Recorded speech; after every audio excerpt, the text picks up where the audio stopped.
Bonsoir à tous et merci de suivre Controverse, votre émission de débat contradictoire sur la télévision du Burkina. Début janvier, le président de l'Assemblée nationale appelait à une loi pour réguler les réseaux sociaux au cours d'une session spéciale pour la prorogation de l'état d'urgence. Les réseaux sociaux seraient un danger dans la lutte engagée par les autorités contre le terrorisme.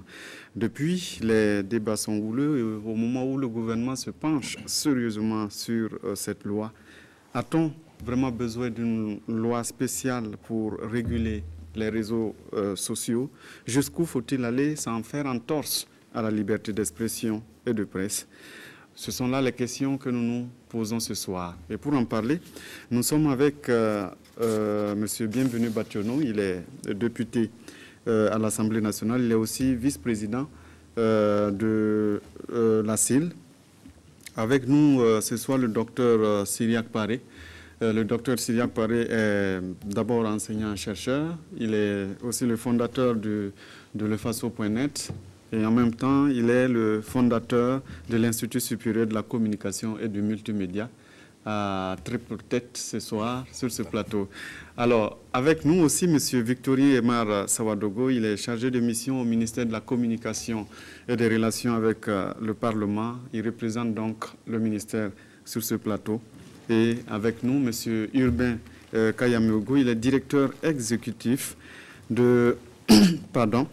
de Centre d'information et de formation en matière des droits humains en Afrique. Bonsoir à tous. Bonsoir.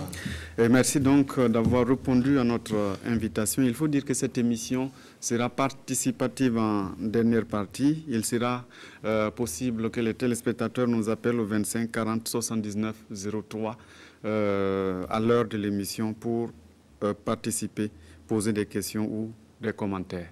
Messieurs, je commence par vous, puisque le débat est parti de l'Assemblée. Il faut réguler les réseaux sociaux. Le président l'a dit, il faut une loi. Pourquoi spécialement une loi, justement, pour réguler? Je pense qu'il faut réguler, oui. Loi, oui. Il y a déjà un arsenal juridique qui est là, qu'il faut parfaire pour prendre en compte l'évolution dans le domaine de la communication. Aujourd'hui, nous sommes à l'ère du numérique et nos lois, souvent, elles sont plus ou moins dépassées. Donc, il faut être dans la dynamique. Il faut prendre en compte les nouvelles infractions qui naissent et il faut pouvoir légiférer pour se mettre en phase avec les réalités du moment. Donc, sur le principe, oui. Mais il faut aussi se dire qu'une loi ne vient jamais brusquement. C'est toujours un travail de concertation avec tous les acteurs. Les lois sont faites pour les citoyens, pour protéger les citoyens et non contre les citoyens. Donc, il n'y a pas d'a priori, il n'y a pas de procès d'intention. Il faut y aller calmement, froidement, analyser la situation et prendre les dispositions dans l'intérêt supérieur du peuple burkinabé. Docteur Syriac Paré, on est tous d'accord qu'il faut intervenir sur les réseaux sociaux, donc on ne va pas s'étendre là-dessus. Oui. Mais pourquoi forcément une loi? Réguler les réseaux sociaux, oui. Une nouvelle loi, je dis non. Je pense qu'on n'en a pas besoin. On a déjà un arsenal judiciaire, comme il l'a évoqué, qui permet de juger des cas de délit commis sur les réseaux sociaux. J'en veux pour preuve le nombre de procès qu'il y a déjà eu lieu, qui sont nés d'incidents commis sur les réseaux sociaux. C'est pour dire donc qu'on a aujourd'hui des instruments juridiques qui permettent de juger des délits commis sur les réseaux sociaux sans qu'on ait besoin d'avoir recours à de nouvelles lois. Il n'y a qu'à en juger par le nombre d'affaires déjà jugées, qui prouvent que les textes qui sont là peuvent parfaitement servir à juger les procès, les délits quand il y en a. Et le risque à entendre le député, qui est certainement de bonne foi, qui exprime une bonne intention, à savoir qu'il faut s'adapter à l'évolution, je le comprends parfaitement, mais le risque, c'est de devoir courir inutilement derrière l'évolution technologique, parce que le domaine qui nous concerne, à savoir les nouvelles technologies de l'information et de la communication, évolue très vite. Internet, Internet est de peut-être cinquantenaire, mais le web lui-même est à un quart de siècle, 25 ans cette année, je crois. On en est qu'à sa naissance selon les spécialistes. Ça veut dire qu'il est difficile de présager de ce qui va arriver dans les prochaines années, surtout avec ce qu'on annonce comme évolution, l'Internet des objets connectés et autres. On risque d'être déjà dépassé quand on aura adopté cette loi-là, parce qu'on aura voulu s'adapter de façon, j'allais dire, précise, se mouler pratiquement à l'évolution de la technologie. La technologie évolue trop vite. Il ne sert à rien de vouloir courir derrière elle, mais il faut plutôt se contenter, à mon avis, d'utiliser les lois qui existent. Si l'intention c'est celle-ci, moi, je pense qu'il n'y a pas vraiment besoin. S'adapter à la situation, Victorien et Mar Savadogo, est-ce qu'il n'y a pas justement un risque de tailler peut-être une loi aussi sur mesure, alors que la loi doit disposer pour le général? Bon, pas nécessairement et pas forcément, parce que quand on regarde, il y a bien des lois spécifiques qui existent. Par exemple, les lois sur la presse écrite, presse en ligne, ce sont des lois spécifiques. Bon, si tant est que les réseaux sociaux sont aussi un domaine spécifique, pourquoi pas une législation spécifique? Ça peut avoir l'avantage de regrouper tous les textes, d'avoir un outil unique, très adapté, donc, qui permet donc de mieux légiférer, d'être au parfum. Et comme une loi vit avec son temps, s'adapte également à les évolutions, les relectures, les autres processus donc d'actualisation devraient nous permettre vraiment d'être au fait de la chose et de pouvoir régler un certain nombre de problèmes qui sont nés donc de constats, parce qu'il y a vraiment des difficultés, il y a des soucis à la pratique et c'est pas toujours évident. Voilà. Sauf que le docteur Paré dit tout à l'heure, il y a des procès pratiquement tous les jours dans les tribunaux burkinabés. Il y a des lois qu'on utilise. Pourquoi doit-on avoir besoin peut-être d'une nouvelle loi? La plupart des procès ont été d'abord jugés sur la base du code pénal, qui certainement n'avait pas été conçu au départ pour connaître donc des faits donc, sur les réseaux sociaux. Donc, je pense qu'on a intégré des dispositifs, des dispositions qui ont permis donc de parler au plus précis. Mais on s'est rendu compte que l'épreuve n'a pas été du tout facile pour les juges, parce que quand on regarde les verdicts, comment on peut caractériser par exemple la diffusion de fausses news, les fake news comme on dit, comment on peut caractériser la diffamation, comment on peut prendre par exemple la notion de territorialité, parce que sur Internet, on peut être à Honolulu et puis publier des contenus qui sont accessibles ici. Il y a beaucoup, en tout cas, il y a beaucoup de paramètres qui échappent forcément, pas forcément à tous nos textes nationaux et qu'il faille donc prendre en compte dans les nouveaux dispositifs. Donc, et en tout cas, tenir compte surtout de la spécificité du domaine et de la volatilité. Monsieur Urbain Yameogo, il y a des choses qui échappent, dit Monsieur Savadogo, à notre contexte actuel. Vous dites nécessairement pas. Moi, je veux bien savoir ce que le juge, le magistrat pense de ce que M. Savadogo avance. Est-ce que vous avez consulté les magistrats et les magistrats vous ont fait savoir que la législation actuelle est inadaptée?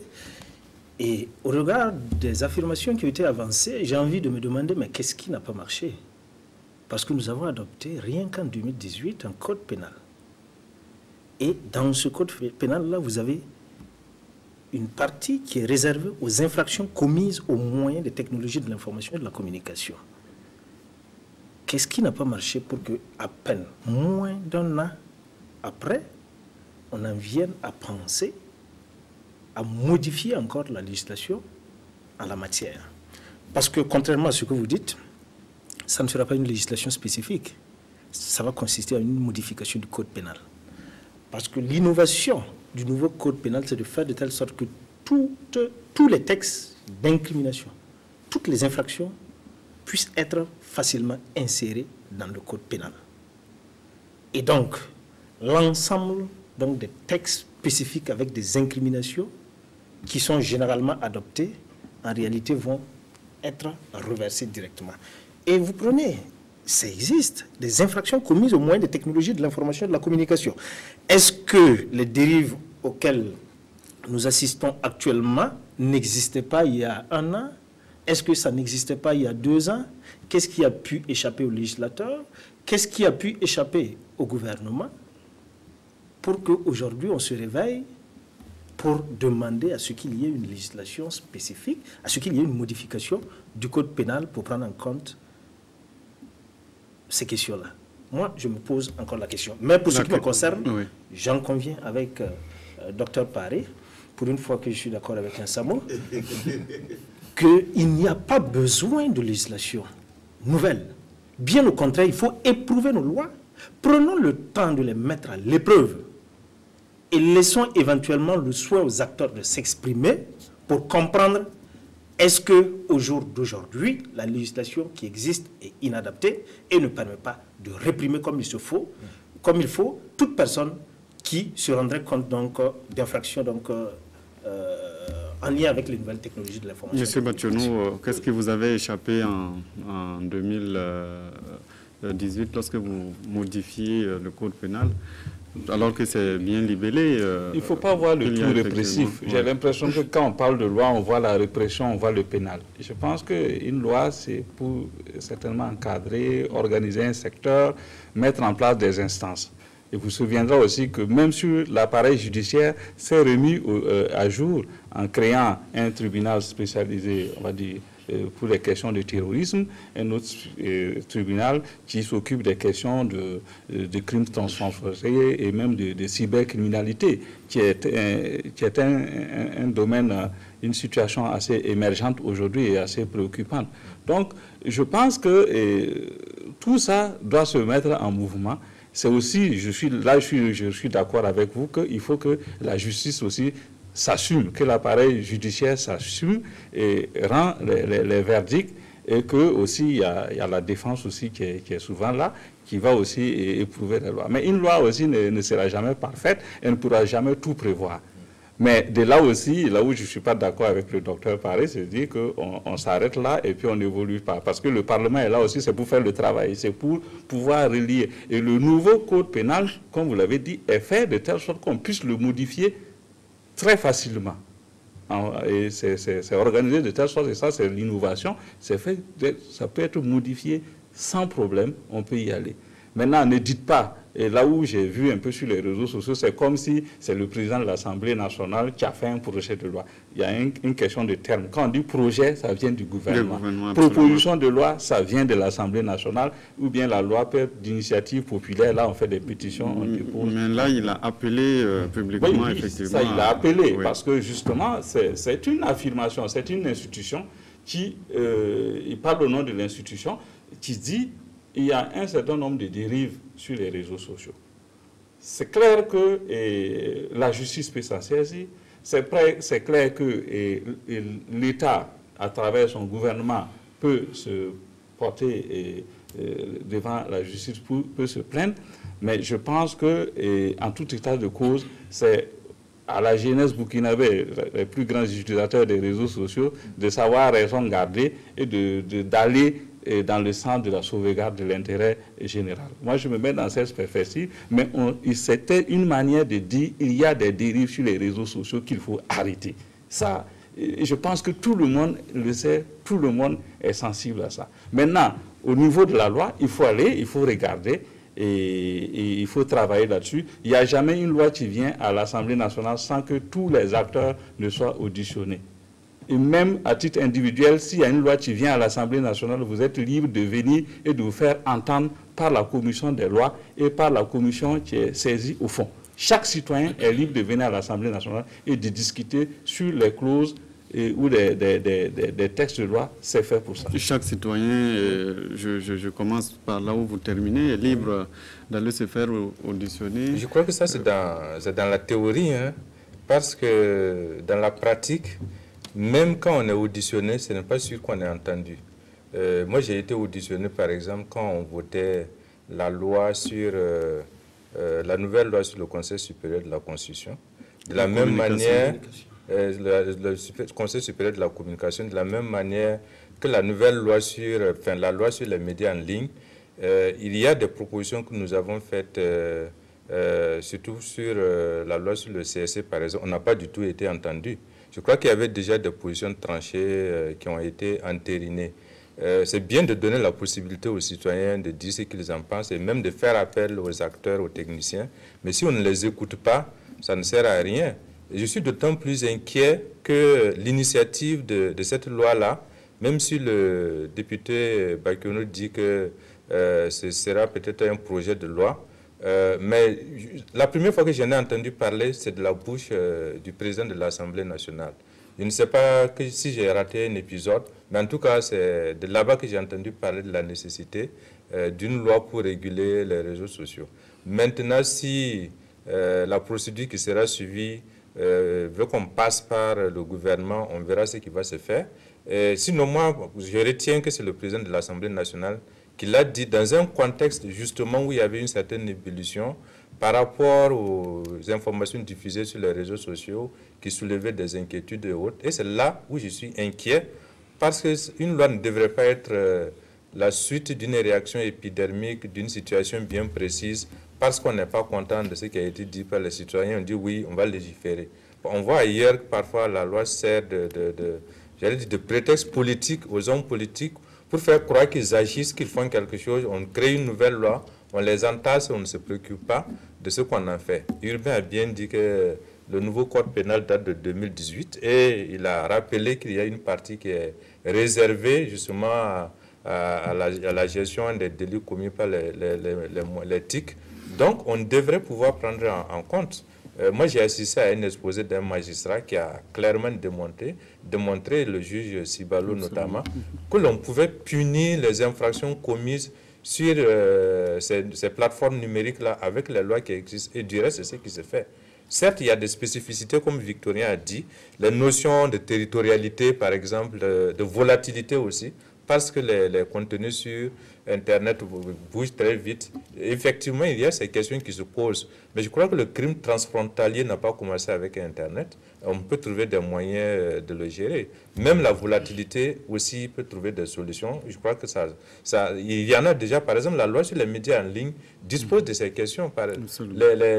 La diffamation dans les forums et autres, c'est prévu. On a dit comment il faut les gérer. Donc ça veut dire que les lois qui sont là permettent parfaitement, à mon avis, sans qu'on soit pour l'immobilisme. Monsieur, le problème qui se pose, dit le docteur Paré, c'est suite à une réaction à des situations qui se posent de façon ponctuelle. Et bon, on appelle à une loi, donc clairement, il y a une intention politique quelque part. Bon, je pense que c'est quand même une institution quand même comme l'Assemblée. Ils ne vont pas, sur un coup de tête, proposer des lois. Ça relève certainement d'une réflexion et d'un constat poussé.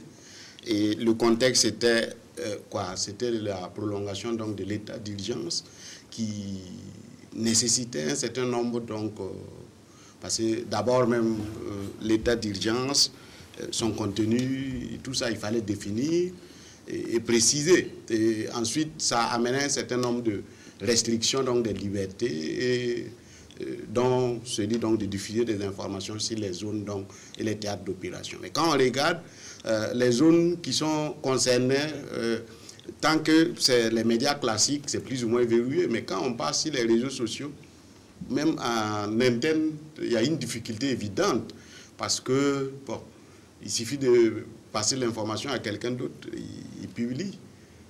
Parfois, nous remarquons que les premières personnes à publier, et parfois des images de terrain, des théâtres d'opération, des images de violence extrême. Parce que même si les chaînes de télévision, on a dit développer la signalétique, un certain nombre donc, d'instruments complémentaires. Oui, mais tout ça, ça se trouve dans la loi 58, par exemple, qui est censée réguler la presse audiovisuelle. Est-ce qu'on ne peut pas peut-être puiser à l'intérieur? Bon, on peut. Ce qui, dans les autres médias, peut être bien sûr capitalisé, transposé. Mais est-ce que ça prend en compte véritablement toutes les spécificités, toutes les possibilités? C'est peut-être ça. Parce que ce sont des domaines différents et c'est parfois pas des acteurs homogènes. C'est surtout ça le gros problème des réseaux sociaux. Tout le monde a le pouvoir. Bon, tout le monde peut publier et finalement la responsabilité est souvent la chose la moins bien partagée. Donc à l'épreuve du terrain, on se rend compte que vraiment il y a des soucis et qu'il faille donc permettre aux gens de rappeler. Je pense qu'il n'y a pas seulement que la répression qu'il faut voir.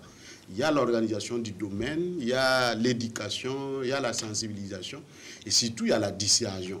Donc tous ces aspects-là pris mis ensemble, je pense que, bon, en tout cas, si on pense et que le processus est ouvert comme c'est prévu et que tout le monde puisse s'exprimer et qu'on puisse à la fin avoir les meilleures idées, le meilleur dispositif possible pour permettre à la liberté d'expression qui est garantie par nos textes de s'exprimer par ces réseaux. En fait, je veux juste un peu compléter pour dire que le code pénal, pour la petite histoire, il y a normalement une loi, un projet de loi sur la cybercriminalité, mais qui n'a pas été adopté. On a extrait la partie pénale qui se retrouvée dans le code. Il y a aussi la loi 10/2004 que gère la Commission de l'informatique et des libertés, qui est aussi en relecture, qui a aussi une partie pénale et qui n'a pas en fait été concordante exactement avec ça. Donc vous voyez, il y a déjà un certain nombre de lois où il faut travailler à une certaine convergence. C'est pour ça que relire un code, je pense que ce n'est pas très compliqué. Il faut juste travailler à ce que tout se fasse de façon cohérente. Mais permettez-moi aussi de dire... On revient à vous tout à l'heure pour ne pas déséquilibrer. Monsieur Yameogo qui demandait la parole. Oui, moi je voudrais quand même revenir sur certains aspects. Vous savez, ce qui nous caractérise, nos pays, c'est qu'on est dans l'inflation législative. Autrement dit, on passe tout le temps à tellement légiférer qu'on accorde très peu de temps à mettre en œuvre et surtout à contrôler l'impact de l'adoption de ces lois-là.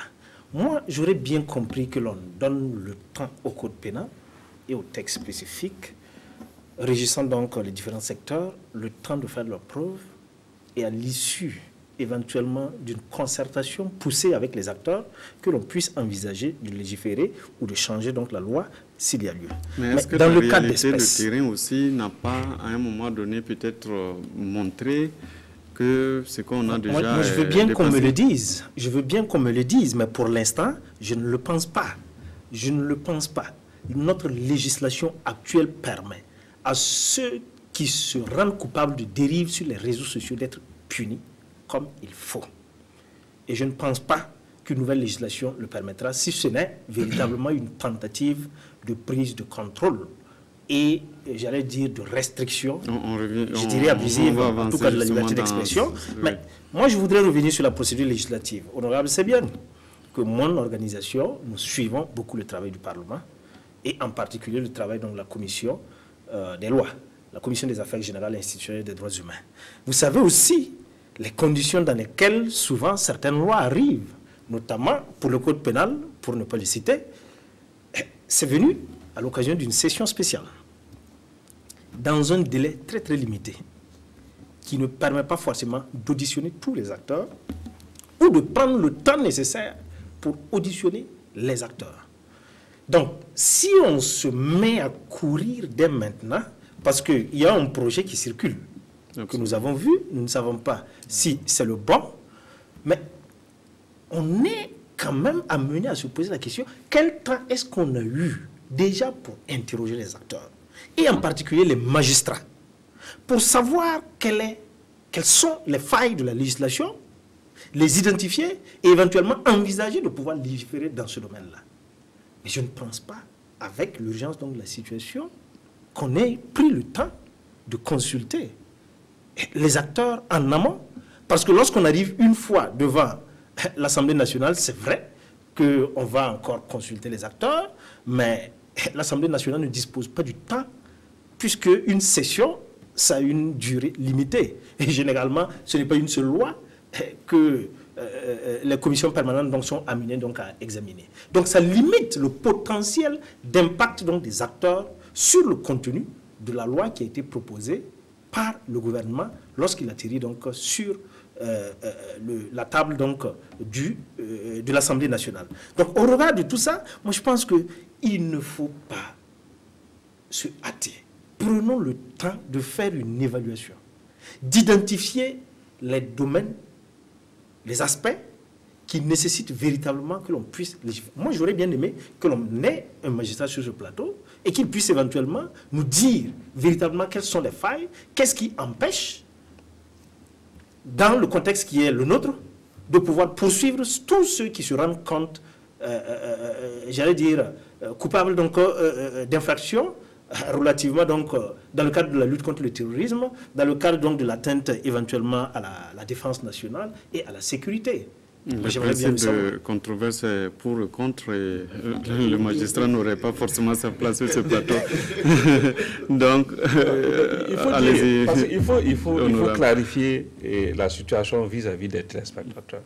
Il n'y a pas de loi à l'Assemblée nationale actuellement sur le bureau de l'Assemblée nationale pour réguler les réseaux sociaux. Justement, c'est ça les effets néfastes des réseaux sociaux. On a fait circuler un projet de loi qui crée l'amalgame sur les réseaux sociaux et on l'attribue à l'Assemblée nationale. Ça, ce n'est pas bon. On dit un projet de loi, c'est d'émanation du gouvernement. Ça, c'est la première des choses. Et pour que le gouvernement puisse traduire et transmettre un projet de loi à l'Assemblée nationale, il faut qu'il y ait une délibération en Conseil des ministres qui donne l'autorisation par la suite de transmettre ce projet de loi à l'Assemblée nationale. Mais il n'en est rien de tout ça. C'est pourquoi on n'a pas exploité ça sur ce plateau, parce que, bon, on ne sait voilà, pas. donc on crée un amalgame, on jette l'anathème sur une institution et son président, et on dit, voilà, Non, le président, il a émis un vœu. Maintenant, les choses vont se mettre en place. On n'a pas dit de délibérer dans l'urgence, on n'a pas dit de légiférer dans l'urgence, on n'a pas donné de délai. On a dit, le plus important, c'est que les réseaux sociaux soient utilisés de manière beaucoup plus optimale dans l'intérêt du peuple burkinabé et non dans le mauvais sens. Aujourd'hui, nous sommes inquiets de la dérive qu'il y a sur les réseaux sociaux. En tant que législateurs, nous pensons que si notre seul travail, c'est de pouvoir légiférer. C'est ce que nous pouvons faire. Maintenant, c'est au gouvernement aussi de voir s'il peut aller dans ce sens. On y va. Maintenant, nos rapports avec le système judiciaire, c'est une séparation de pouvoirs. Nous, on ne va pas demander aux juges qu'est-ce qui se passe. Et en avançant, j'ai dit, tous les acteurs viennent. Ils viennent.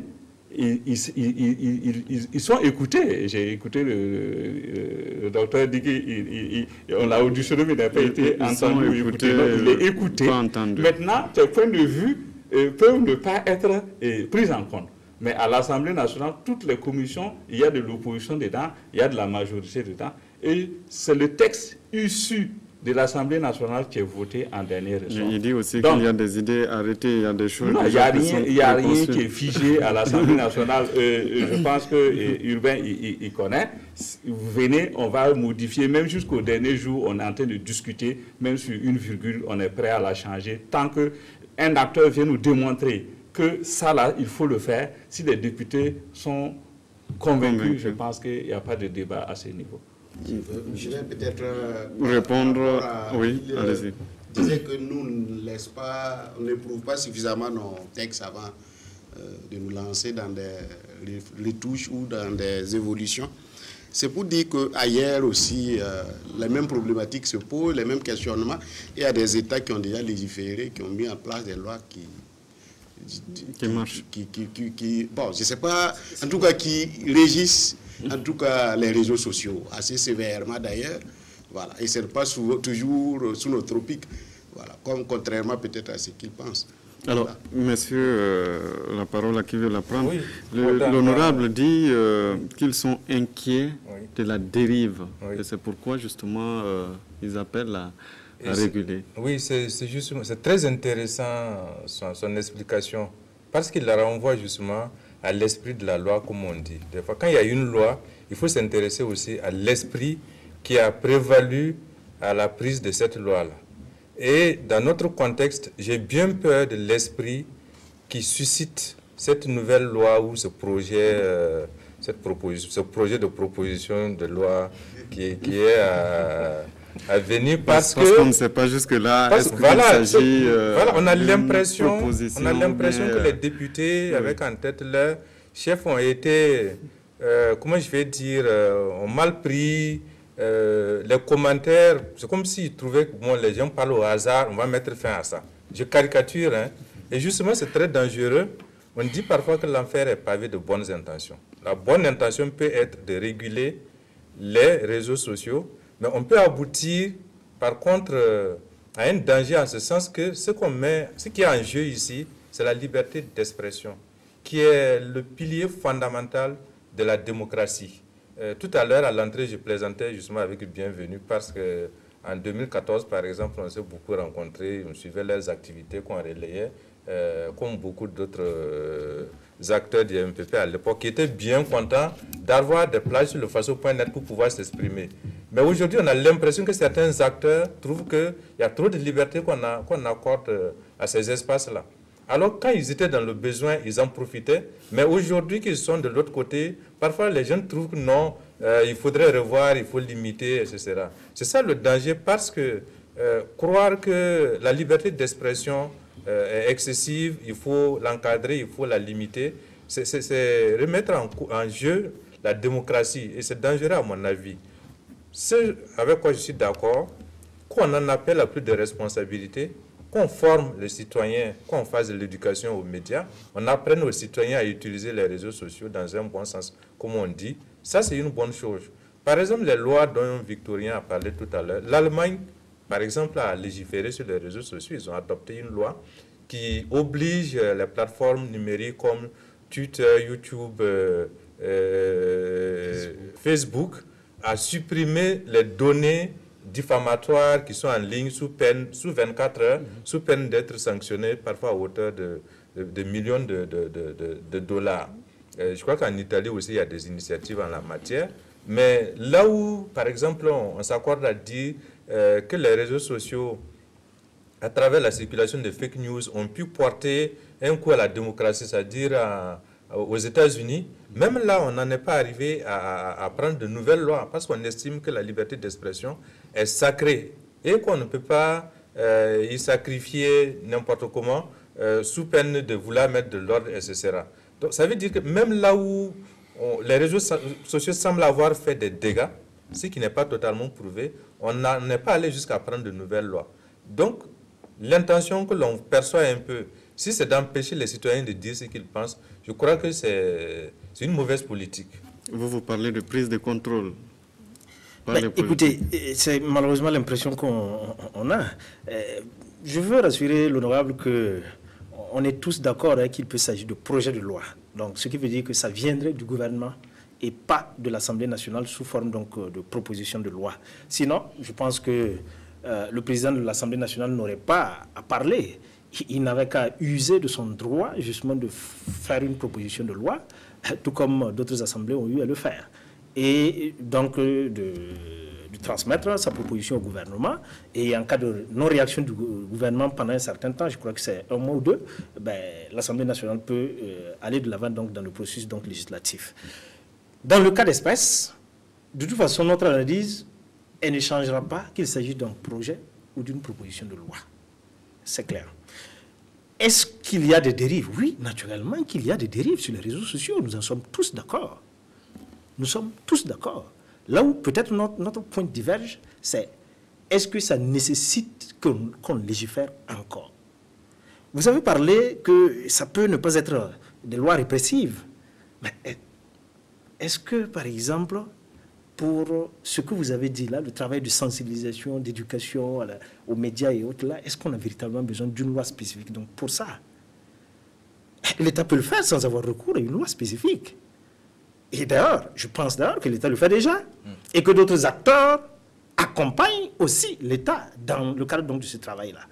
C'est vrai qu'il y a quelques brebis galeuses qui, sous le couvert de la liberté d'expression, s'adonnent souvent à des actions très répréhensibles, mais pour autant, légiférer est un acte éminemment important qu'il ne faut pas observer des cas individuels pour légiférer et restreindre la liberté pour tout le monde. Si vous voyez. Donc, je pense que c'est là où il faut que l'on s'accorde. Je crois que nous sommes toujours sur le procès d'intention. J'ai cru qu'on avait dissipé ça dès le la départ. question, clairement, ici, on parle même d'atteinte à un certain nombre de libertés. Je pense que ici, tout le monde sait que la loi, notamment au Burkina, ne peut pas porter atteinte à la liberté d'expression. Pourquoi? Notre Constitution garantit ça. Nous sommes au niveau des Nations Unies, la Déclaration universelle des droits de l'homme, ce sont des lois supranationales. Et il y a eu les additifs au niveau sur les droits des citoyens, des civils et des politiques. Il y a eu des additifs là-dessus. Donc tout ça, c'est bien encadré. Et ensuite, vous avez votre conseil, le Conseil constitutionnel qui va garantir sur la loi adoptée est conforme à notre constitution ou pas. Donc la loi ne peut pas aller au-delà de tout l'encadrement qui est déjà là. Donc nous partons sur un socle qui garantit cette liberté d'expression. Et dire aussi qu'au niveau de l'Assemblée nationale, ce n'est pas une assemblée monocolore ou bien une masse qui a une caisse de résolution. Non.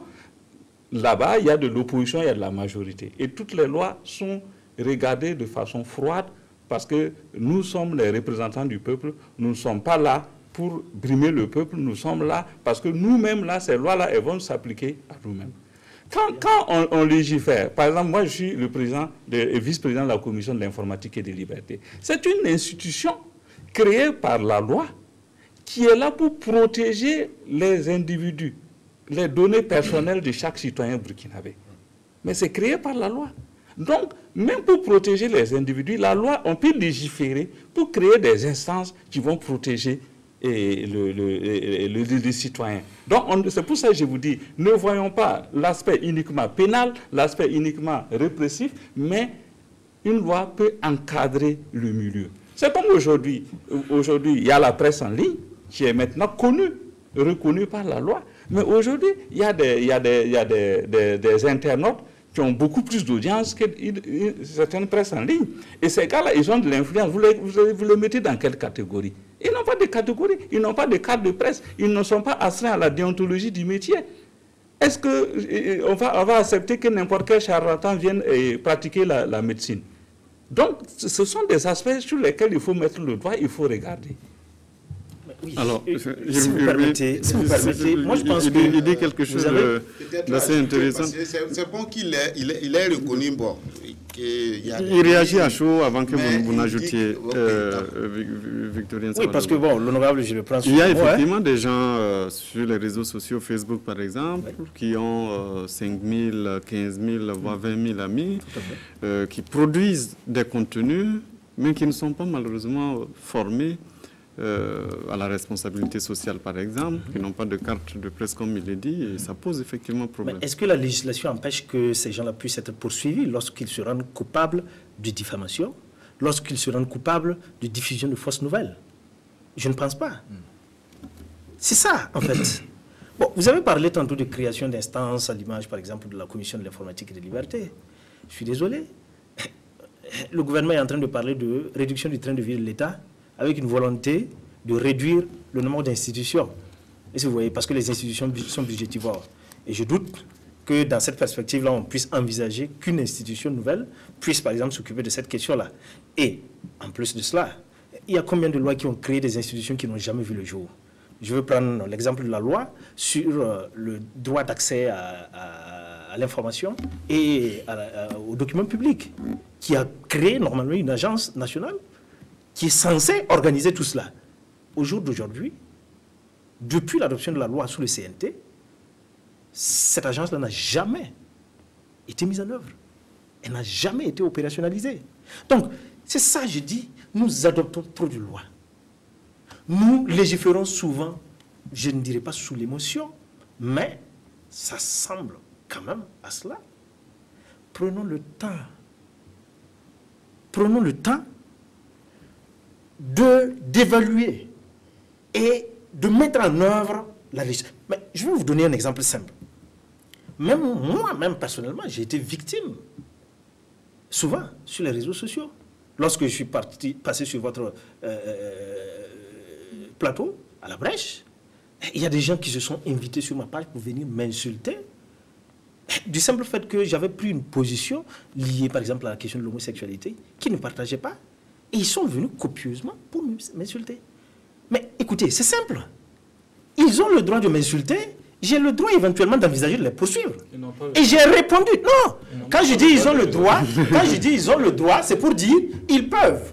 Ils peuvent le faire, mais il faut que je use aussi, moi, de mon droit de réponse. Et je leur ai dit, si vous continuez dans cette dynamique, je vais vous poursuivre. C'est aussi simple que ça. Et ce n'est qu'à cette tonne-là qu'on peut faire l'éducation sur les réseaux sociaux. Celui qui est diffamé, qu'il porte plainte. Que ce soit des individus, que ce soit des institutions, celui qui est diffamé, qu'il porte plainte et que la justice fasse son travail.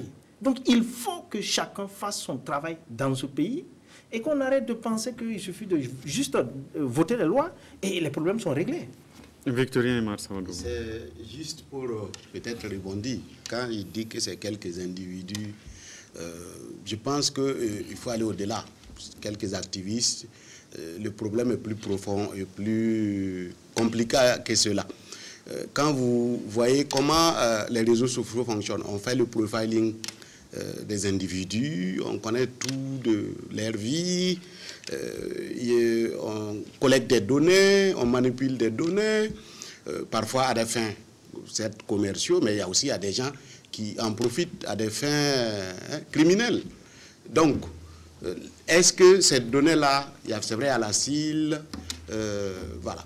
Mais quand ça prend les dimensions où on vous vole vos données et qu'on on utilise, comme il est dit, sur sa page, on vient, on s'invite, on utilise des données, on connaît son profil, on connaît ses amis, les amis de ses amis, on connaît jusqu'à ce que vous avez mangé à midi.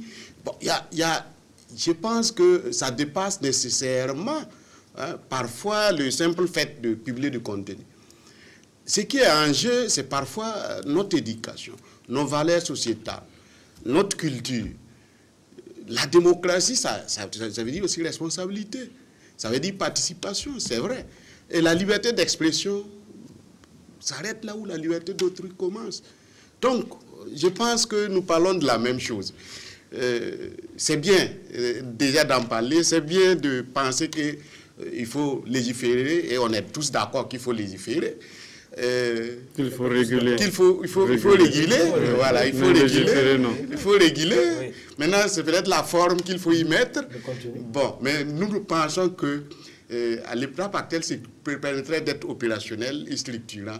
C'est véritablement d'aller vers une loi spécifique qui prenne en compte de manière transversale tous les problèmes. Alors, il dit quelque chose... Et les patrons même des réseaux sociaux les demandent. Et même ils demandent aux États d'intervenir pour les aider.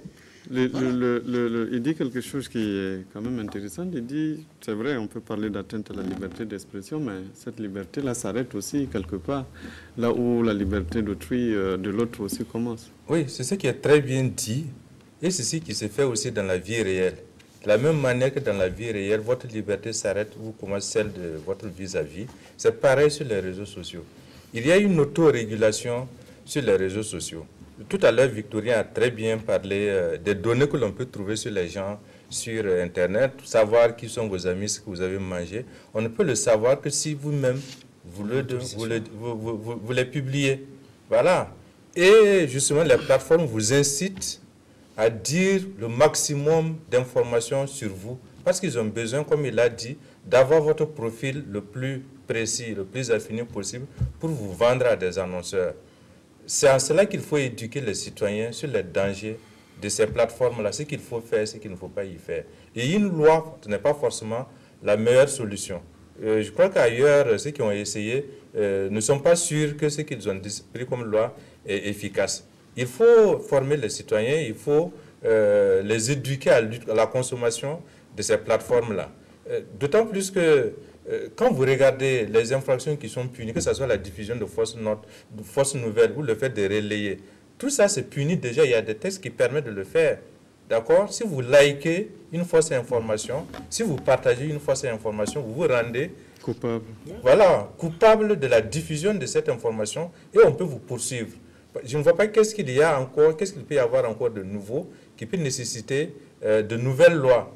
Parce que ce qui est possible déjà, on peut déjà le punir. Donc je pense qu'on n'a pas besoin de nouvelles lois. C'est plus éduquer les citoyens justement à ne pas mettre du tout sur ces plateformes-là. Des fois, on plaisante, on dit qu'il y en a qui s'amusent, ils publient les photos de leurs enfants. C'est-à-dire, il y a une utilisation compulsive de ces réseaux. Je viens de me lever du lit, je suis à la douche, je prends mon petit déjeuner, je vais au service. En fait, c'est nous-mêmes qui livrons. Je viens d'arriver dans telle localité, j'ai pris le départ pour l'autre étape. Et les autres en font par la suite ce qu'ils veulent.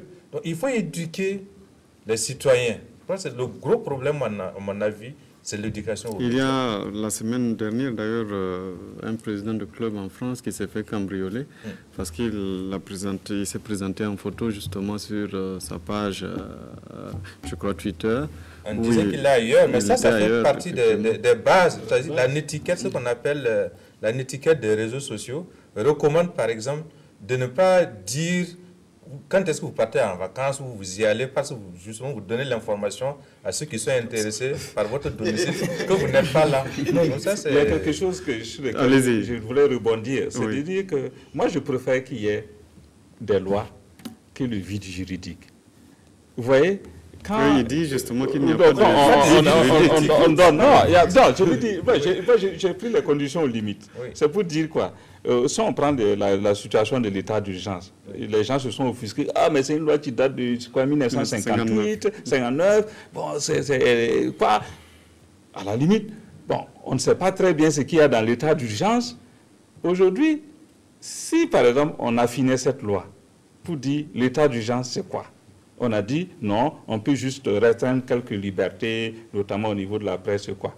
Bon. Je ne veux pas dire un dictateur ou quelqu'un de mal intentionné, un dirigeant peut rentrer là-dedans et puis utiliser l'état d'urgence pour violer les libertés individuelles. Mais si, par exemple, on affinait la loi et qu'on disait, bon, voilà, dans l'état d'urgence, exactement ce qu'on peut faire, exactement ce qu'on ne peut pas faire. Ce serait, par exemple, une avancée sur cette loi qu'on aura ramenée en 2019 et qu'on a dit, bon, voilà, on ne souhaitait pas qu'il y ait l'état d'urgence aujourd'hui. Bon, l'état d'urgence est venu, voici, nous allons encadrer la mise en œuvre de l'état d'urgence. Et ça peut être pire que ça. Il y a d'autres dispositions qui sont prévues, mais on ne souhaite pas les mettre en œuvre. Mais souvent, on est surpris que quand on est obligé de les mettre en œuvre, on se retrouve face à des difficultés pratiques. Bon, c'est juste pour éclairer. Si vous permettez. Il complète et puis je viens. L'autorégulation. Oui. Bon, le docteur sait certainement de quoi il parle, mais quand on regarde dans la pratique, il y a tellement la masse d'informations qui circulent et la sollicitation des modérateurs, ça fait que souvent, ça ne fonctionne pas. C'est vrai que quand on regarde rien que les petits groupes, il y a déjà des modérateurs qui disent ça c'est permis, ça c'est pas permis. Il y a parfois des chartes, c'est déjà bien. Et quand on prend les réseaux sociaux également, ils sont organisés, ils ont des chartes, ils ont tout. Mais on se rend compte que malgré tout, il y a des dérives. Et s'il y a des dérives, et que je pense que c'est la responsabilité des pouvoirs publics, surtout qui sont interpellés, donc de mettre de l'ordre pour que l'intérêt général et en tout cas tous les citoyens puissent bénéficier d'égale manière de la liberté d'expression, de ces nouveaux outils qui profitent également au gouvernement. Oui, je voudrais juste, peut-être avant d'arriver à l'honorable, dire que quand nous défendons la liberté d'expression, ça ne veut pas dire que nous disons de laisser faire tout et n'importe quoi. Ce n'est pas le cas. Loin de là. Et nous disons, nous-mêmes, nous pouvons être victimes de certains, entre guillemets, escrocs de la liberté d'expression. Parce qu'en réalité, ceux qui sont, je dirais, les pourfendeurs de la liberté d'expression sont en réalité ceux qui en usent très mal. Et donc, c'est dans nos intérêts, à nous tous, de travailler à ce que les uns et les autres usent de leur droit, de leur liberté d'expression dans les règles de l'art. Pour revenir justement sur l'exemple que l'honorable a donné, en disant qu'il préfère trop de lois plutôt que de vide juridique, relativement à l'état d'urgence, pourquoi est-ce qu'on a dit que la loi est dépassée? Cette loi a été adoptée avant même l'indépendance du Burkina Faso. Je sais, mais on va revenir. C'est juste, c'est en lien avec les réseaux sociaux, puisque les réseaux sociaux peuvent faire l'objet de restrictions dans le cadre de l'état d'urgence. C'est la raison pour laquelle. Donc, si vous faites le lien... Cette loi a été adoptée avant même l'indépendance du Burkina Faso. Et après l'adoption de cette loi, surtout, le Burkina Faso a ratifié un certain nombre donc, de conventions internationales. Donc, ce qui impacte forcément, et par conséquent, nécessite que... Donc, il n'y a pas de vide. Il existe quelque chose, mais qui n'est pas adapté, qui gagnerait à être mis en œuvre.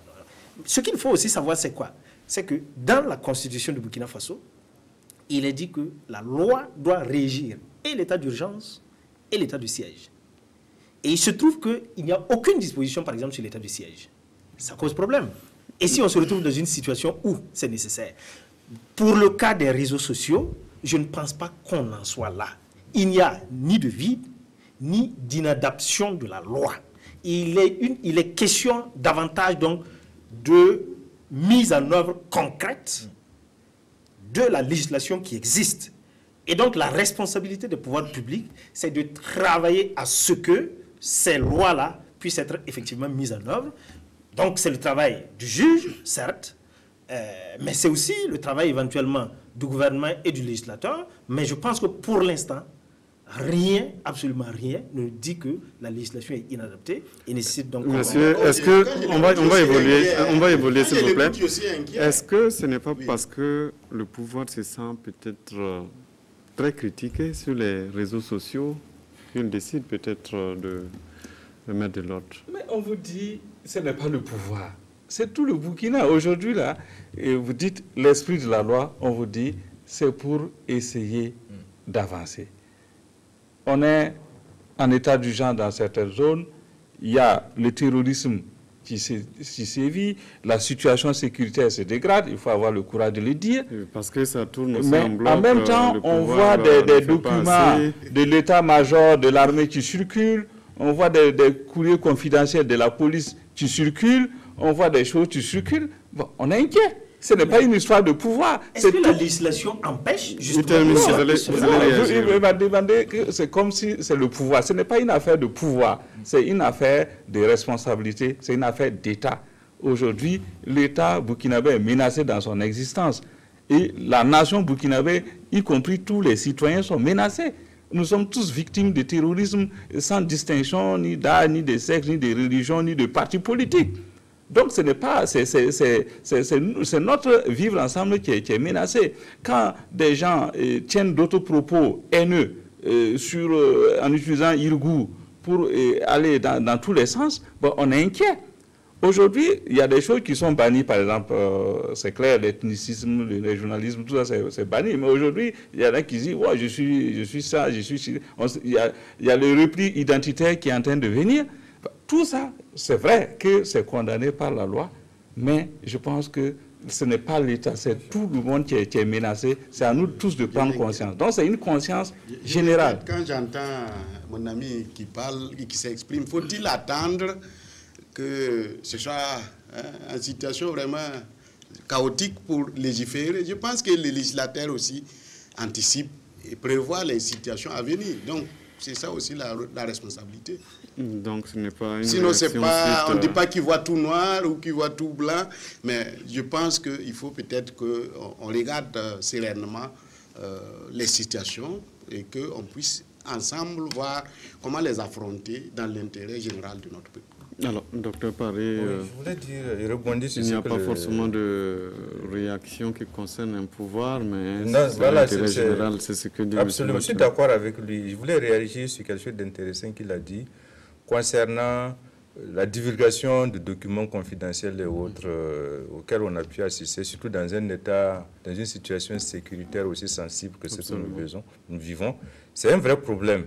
Et il faut revoir. Je pense que c'est un vrai problème qui est posé, mais la solution qui semble y être apportée n'est pas la bonne.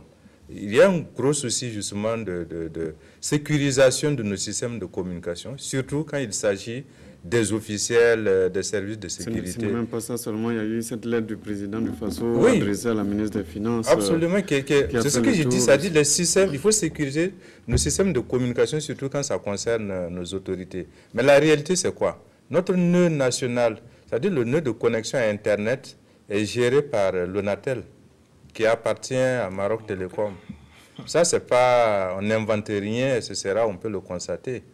Et regardez les systèmes de communication de nos autorités, amusez-vous à prendre la carte de visite des gens et à regarder les systèmes de mails qu'ils utilisent. Très souvent, c'est Yahoo, c'est Gmail. Ça n'a rien de sécurisant. On s'amuse parfois à dire Yahoo, etc. C'est comme si vous envoyez une carte postale une lettre postale, une carte postale à la poste. Ça dit que les employés lisent avant de faire passer. Mais c'est avec ces moyens-là que nos autorités communiquent en 2019 dans une situation où nous vivons une grave situation sécuritaire. On en a parlé plusieurs fois. Qu'est-ce qui a été fait? Ce n'est pas une loi qui va régler ça. Il faut se donner les moyens de mettre en place des dispositifs de communication sécurisée. C'est vrai qu'on est à une époque où on parle de transparence totale, c'est-à-dire une fois qu'une information est numérisée, attendez-vous à ce qu'elle échappe, à ce qu'elle fuite, etc. Mais au moins, on peut se donner un minimum de conditions. Quand vous voyez des directeurs de la police, parfois même à des ministres qui communiquent par Yahoo, par Gmail, ne soyez pas surpris que ce qu'ils diffusent se retrouve sur la place publique. Voilà, je crois qu'il ne faut pas prendre le problème du mauvais côté. Il faut le prendre du bon côté, qui est qu'il faut se donner les moyens de mettre en place des systèmes de communication sécurisés. Ce n'est pas pour rien. Vous avez suivi ce qui est arrivé avec Hillary Clinton, qui a utilisé sa messagerie privée, par exemple, pour échanger des courriers officiels. Pourquoi ça fait un scandale? C'est parce qu'on sait, on en connaît les conséquences. Mais est-ce que quelqu'un chez nous, ici, se pose ces questions-là? Pas du tout. Allez-y à la présidence. Oui, mais j'ai suivi.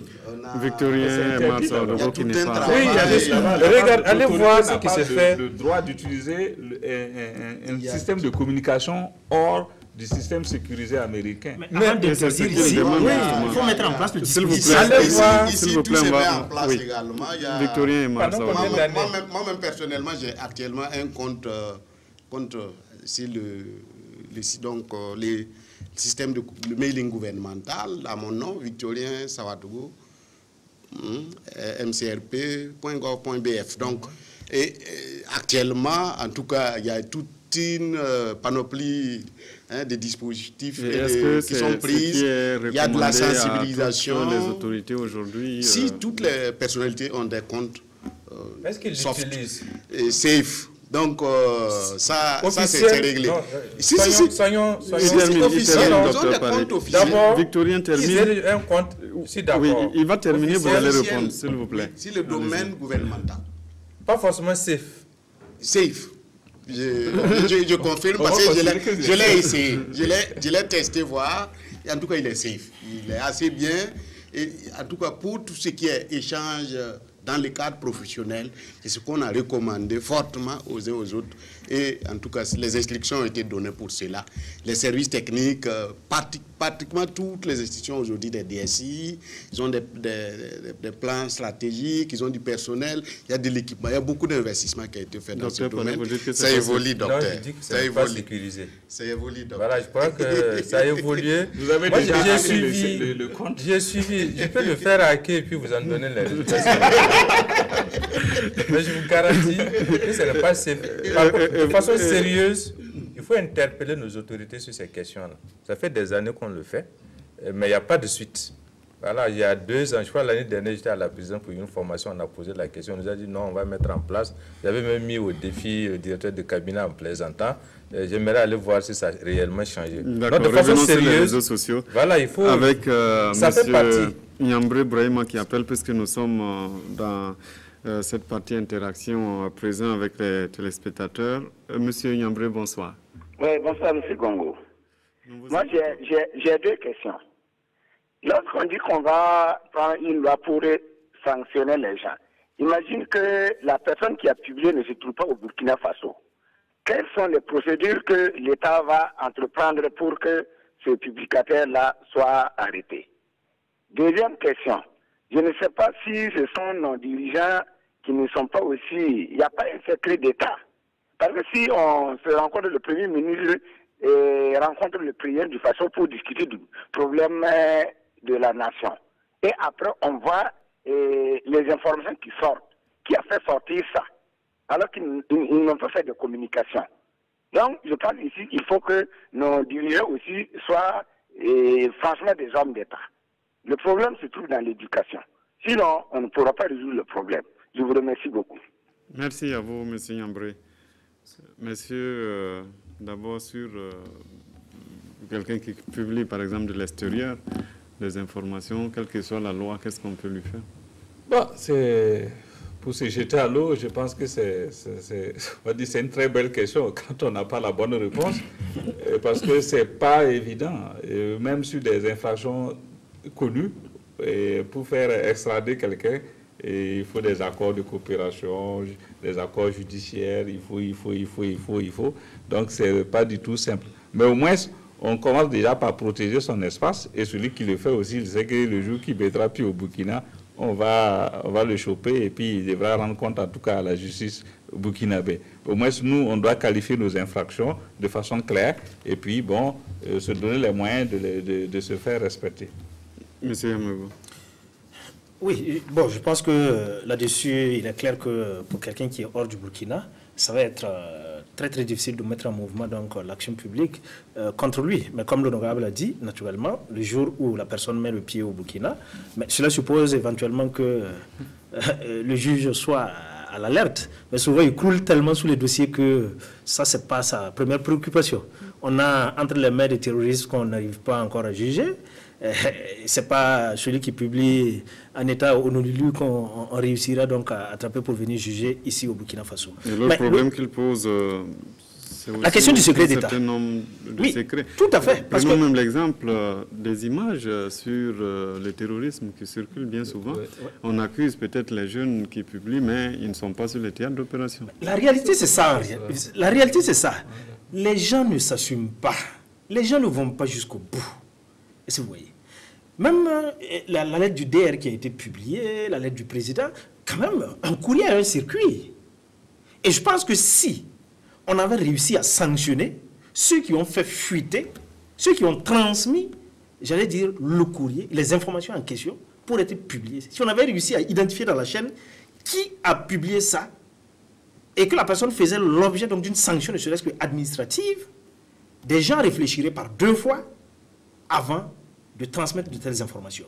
Mais alors on se retrouve dans des situations où, effectivement... Aujourd'hui, avec l'avancée technologique, c'est très facile. C'est très facile, normalement. C'est très facile. Des fois, c'est tant mieux. Moi, en tant que journaliste, je ne suis pas mécontent que certains de ces documents-là, effectivement, fuitent, qu'on ait accès à certaines informations. Et parce que, de façon sérieuse, pour parler sérieusement, le fait parfois de mettre ces questions sur la place publique amène aussi l'autorité à bouger. Je crois qu'après la publication de la lettre du DR de la police de l'Est, je crois qu'il y a eu des changements.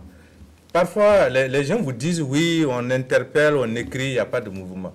Mais on est dans un système où parfois, il faut mettre les problèmes sur la place publique pour qu'on se décide à les résoudre. C'est un peu malheureux, mais malheureusement, parfois, c'est comme ça. C'est pas mauvais que le système flanche parfois et qu'on puisse avoir accès à ça. Je pense qu'il faut aller aussi... parfois aussi, on sanctionne, mais on ne peut pas non plus exhiber la sanction. Il faut le faire pour que ça serve. Non, mais ça aussi... Bon, je vais dire, ça c'est parce qu'il faut que ce un soit châtiment, c'est pédagogique. comme mettre le monsieur au banc public. Non, je pense que il y a, et puis il faut voir, il y a les sanctions administratives, et après il y a les sanctions, on va dire plutôt judiciaires. Donc il faut serrer tout ça. Maintenant, on ne peut pas dire que les gens ne sont pas sanctionnés. Mais vous savez, ici, parfois on va sanctionner quelqu'un, mais ça va rester un peu, comment on dit ça, en tout cas, ça ne va pas être... C'est comme aujourd'hui, il y a des gens qui sont en prison, mais personne ne sait. Alors, voilà. M. Justin Dwamba nous appelle de Koudougou. Bonsoir. Oui, bonsoir, monsieur. Nous vous écoutons. Voilà, bien, merci beaucoup. Et je crois que je suis entièrement d'accord avec ceux qui défendent cette loi. Parce que tout simplement, un État responsable doit toujours anticiper. Rappelez-vous qu'il n'y a pas très longtemps, par rapport à certaines situations, on a dit que non, l'État n'a pas manœuvré dans l'anticipation. Voilà pourquoi on vit des situations difficiles. Pour une fois que l'État prend ses responsabilités pour essayer de gérer en amont ce qui peut venir, ce qui peut causer d'énormes problèmes à notre pays, on dit que l'État est en train de restreindre la liberté. Trop de liberté tue la liberté. Là, c'est clair. Deuxièmement, faut-il sacrifier la quiétude du grand public, de la population, au détriment de choses, au bénéfice du moins des intérêts de quelques individus? Je crois que c'est pas sérieux. Donc, je me dis que les opérateurs économiques, au contraire, devaient faire de l'autocensure. Et je profite pour poser la question à M. Paré, l'équipe Paré et Yamewo, une équipe bizarre, Moussi, Samos, ça fait rire. Est-ce que les opérateurs de ces téléphonies-là font souvent de l'autocensure? Merci beaucoup. Merci, M. Dwamba. Je crois que c'est à vous de réagir même sur sa première intervention. Trop de liberté tue la liberté. Tout le monde est d'accord.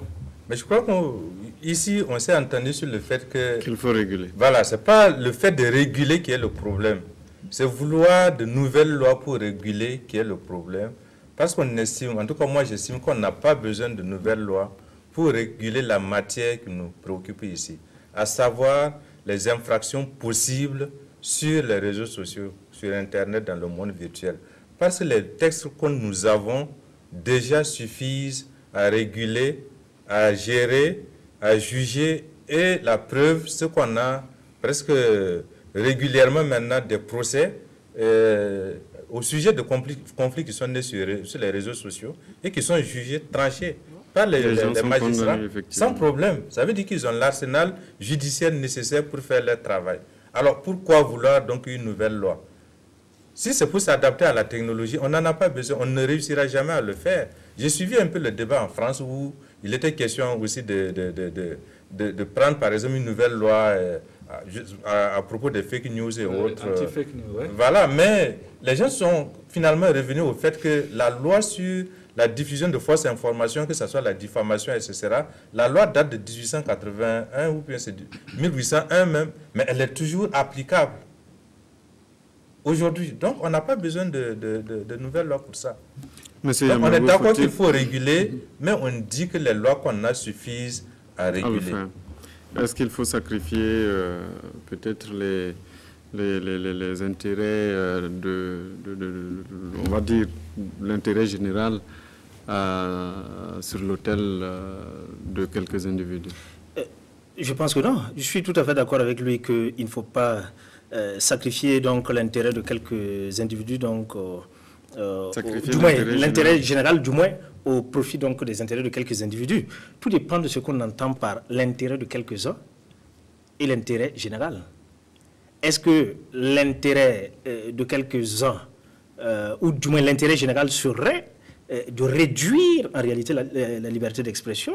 Est-ce que la liberté d'expression n'est pas, au contraire, j'allais dire, ne va pas dans le sens plutôt de l'intérêt général, et les restrictions que pourrait mettre en place donc un gouvernement ou voilà, des parlementaires à un moment donné et peut-être servent davantage à leurs intérêts du moment plutôt qu'à l'intérêt général.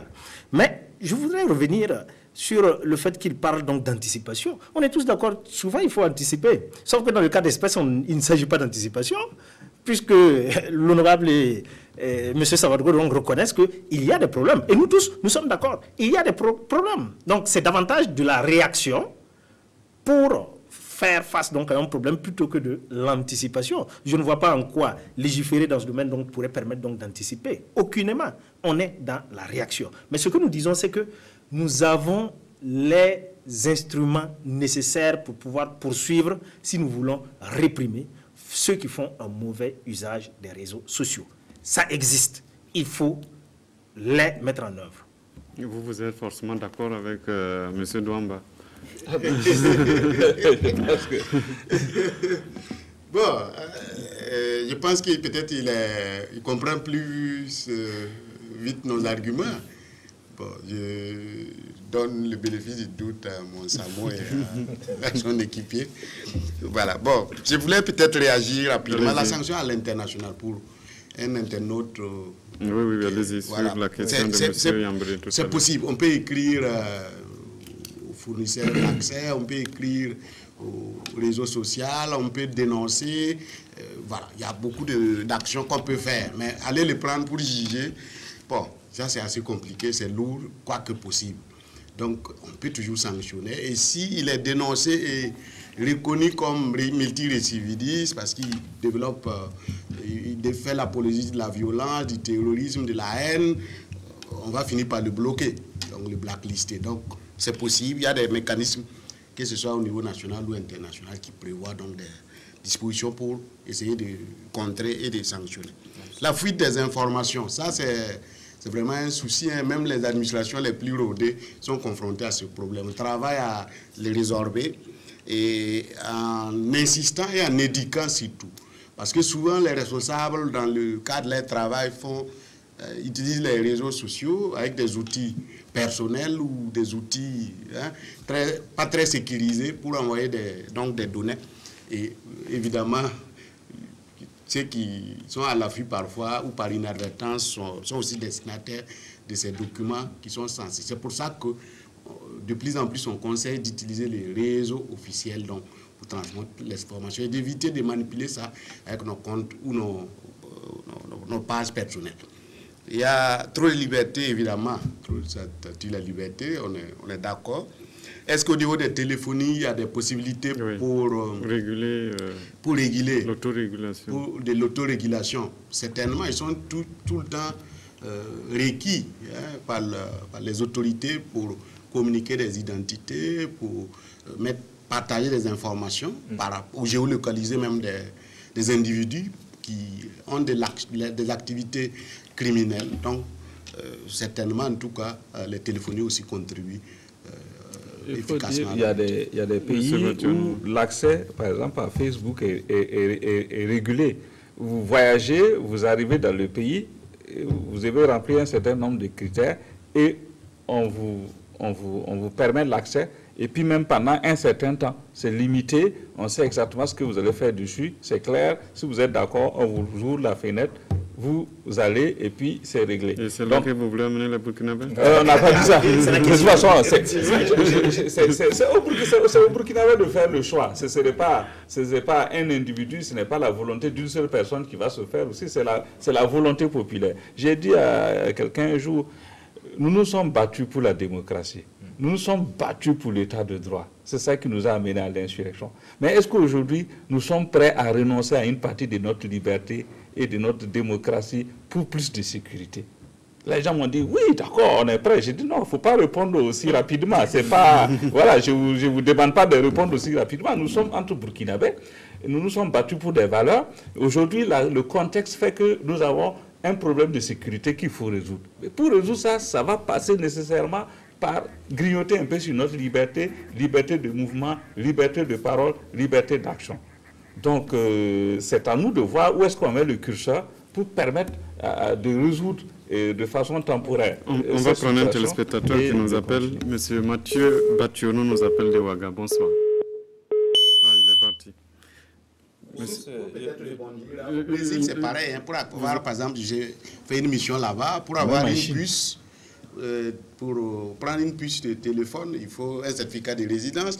Pour avoir un certificat de résidence, il faut avoir séjourné 6 mois dans le pays. Donc, finalement, bon, c'est assez compliqué. C'est pas simplement le fait de s'identifier. Donc, bon, c'est parfois le terrain, c'est vraiment les difficultés qui ont amené parfois les États à mettre des... C'est le terrain qui commande la manœuvre. Voilà. Pour parler comme les soldats. Oui. Moi, je veux insister sur le fait qu'il faut éduquer les citoyens. Je crois que c'est la meilleure solution. Sinon, les mesures répressives de sensibilisation, d'encadrement, je ne suis pas sûr que ça produise beaucoup d'effets. En matière de terrorisme, je crois que Vistorien et peut-être certainement les autres aussi connaissent le dark web, qui est un peu la face noire de l'Internet auquel tout le monde ne peut pas accéder et qui est aujourd'hui un champ florissant de commerce d'armes, de drogue, de tout ce qui est produit illicite et autres. Ça veut dire le risque, ce que parfois on dit, si vous chassez les gens vers ces zones grises de l'Internet où tout le monde ne peut pas accéder, vous ne résolvez pas votre problème. Moi, j'ai eu affaire en 2014 à une audition au CSC où on disait oui, je crois que c'était à la suite de l'incident Salia Sanou où on nous a reproché d'avoir laissé les internautes insulter le député à l'époque. Il y a quelqu'un qui avait dit oui, il faut qu'on ferme les forums de discussion du Faso.net. Je dis si vous fermez les forums du Faso.net, les gens iront ailleurs et vous n'aurez même pas la possibilité de leur répondre. Ouais. C'est pareil aujourd'hui. Vous chassez les gens, vous les mettez dans le dark web où vous n'avez pas accès, vous n'avez pas l'expertise nécessaire, vous ne résolvez rien. Au moins laissez-les, ça vous donne la possibilité de surveiller un peu ce qu'ils disent, ce qu'ils font et peut-être de les attraper quand on en a réellement besoin. Parce qu'il y a des zones d'Internet, il y a des technologies aujourd'hui qui permettent, même ce que vous dites, de contourner ça. En Chine, par exemple, même en Chine, les gens ont la possibilité avec les VPN de contourner la censure et tout ce qui se fait. Ça veut dire que technologiquement, c'est difficile d'arrêter la technologie. Donc, le mieux, c'est de sensibiliser, de former les citoyens à un usage responsable, à un usage citoyen de ces technologies-là. C'est comme ça que tout le monde y gagne. Mais sinon, la force, la répression, etc. Il faut en parler. On a commencé ici des programmes d'éducation aux médias. Il y a eu des micro-programmes du CSC à l'époque, etc. Il faut continuer dans ce sens. Que les médias, de façon générale, s'impliquent dans cela et apprennent aux gens ce qu'il faut faire. Moi, j'ai été surpris lors de certaines formations quand on dit à des journalistes confirmés que le fait de liker une information diffamatoire, de la partager, vous rend aussi coupable que la première personne qui a dit. Ils étaient surpris, ils disent, ah bon, je ne savais pas. Voilà, ça veut dire qu'il y a beaucoup d'infractions qui sont commises de mauvaise foi parce que les gens ne savent pas. C'est-à-dire qu'il y a des ressources qu'on devrait utiliser pour faire des programmes d'éducation aux médias, apprendre aux gens à consommer ces médias-là. Ceux qui mettent les photos de leurs enfants ne mesurent pas ce que ça représente. Celui qui, par exemple, dit oui, je suis en vacances à tel lieu, il ne se rend pas compte qu'il est en train de se mettre en danger. Ou bien vous êtes en voyage, pendant que vous êtes en voyage, vous publiez les photos. Il faut attendre d'arriver, c'est ce qu'on conseille. D'accord? Il y a un certain nombre de règles de savoir-vivre, de sécurité, de prudence qui existent déjà. Si les citoyens les connaissaient et les mettaient en œuvre, il y a une bonne partie des dérives qu'on éviterait. Mais les gens ne savent pas. Ils ne savent pas, par exemple, qu'on peut les retrouver. Quand vous publiez quelque chose, il y a ce qu'on appelle l'adresse IP. C'est-à-dire votre identité sur le réseau pendant la durée de votre session. On peut vous retrouver. On a l'adresse IP, quelle que soit la plateforme. On approche l'opérateur, on vous dit, retrouvez-moi telle adresse IP qui a dit ceci, tel jour à telle heure. On va vous retrouver. Donc, il ne faut pas croire qu'il y a un anonymat total sur les réseaux sociaux. Ça, des fois, nous, on le dit aux gens, ils sont surpris. Ils croient que oui, parce qu'ils sont venus insulter de façon anonyme, on ne sait pas qui ils sont. Si on a besoin de vous retrouver, on va vous retrouver. Donc, il faut informer les gens et leur apprendre à utiliser de façon citoyenne ces technologies. Je suis d'accord, informer, sensibiliser, mais je reste convaincu que quand on aura fini de sensibiliser les récalcitrants de la classe, il va falloir sanctionner aussi. Donc, et la loi permet de le faire. Et ce n'est pas évident parce qu'on est en face parfois de multinationales très puissantes, régies par d'autres lois et sur notre territoire, si on ne prend pas toutes les précautions juridiques, parfois ça peut nous jouer des tours. Donc, on va s'arrêter là. Parfois, voilà. On va s'arrêter là pour ce soir. Merci à l'honorable député, bienvenue Bationo, d'être venu sur ce plateau. Merci au docteur Syriac Paré aussi d'être venu débattre sur le plateau de controverse. Merci à M. Victorien Mar Sawadogo d'être venu. Merci à vous, M. Urbain K. Yameugo, d'être venu aussi partager ce plateau avec nous. Merci à vous qui avez participé, qui avez appelé, qui nous avez suivis. Merci à toute l'équipe technique, toute l'équipe rédactionnelle qui ont travaillé donc sur cette émission. Le journal, c'est tout à l'heure avec Christine Koulibaly. Merci et bonne suite de programme.